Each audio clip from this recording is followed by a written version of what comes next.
What do we think of as Canadians to identify? We think of the maple tree. If not the maple tree, the maple leaf, the maple syrup. It's just so part of our whole heritage. I'm Ken Jewett. I'm the founder of Maple Leaves Forever. I was born in Toronto, Ontario. Our native maples were disappearing from the landscape of rural Ontario. I saw this happening and made a pledge to try to stop this. 7 years ago, we went down to inquire what was happening in the city of Ottawa. The National Capital Commission, by their own admission, probably hadn't planted any native maples in the last 20 years. They're planting invasive trees and trees they've imported from Oregon. So we said, don't you feel badly about that? And they said, yeah, we do.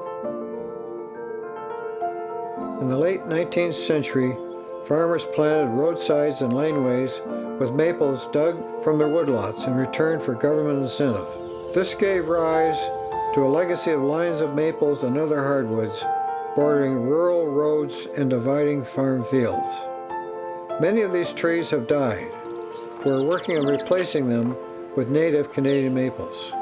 The maple leaf is Canada's national and arboreal symbol. As such, we should encourage the planting of native maples in this country as a symbol of national pride and identity. Maple Leaves Forever encourages rural landowners and municipalities to continue to plant native maples, with the sugar maple and native maples being some of the primary species in the woodlot. The function is to provide people with answers to their questions and give them options as to where to go to buy truly native trees.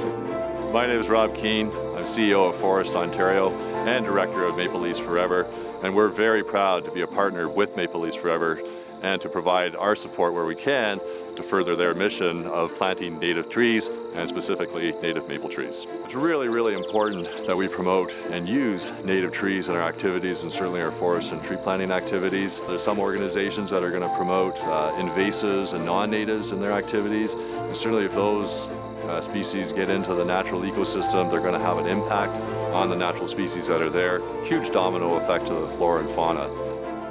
A rural landowner who wants to plant native maples along their roadside or laneway goes to our website, mapleleavesforever.com. He makes an application to a nursery, goes and buys the trees from a nursery, sends us his invoice, and we send them a check for 25% of the cost of the trees. Our website lists many nurseries that stock native Canadian maples.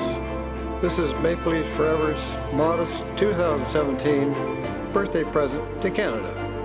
We encourage all Canadians to plant a native Canadian maple to help Canada celebrate its 150th birthday.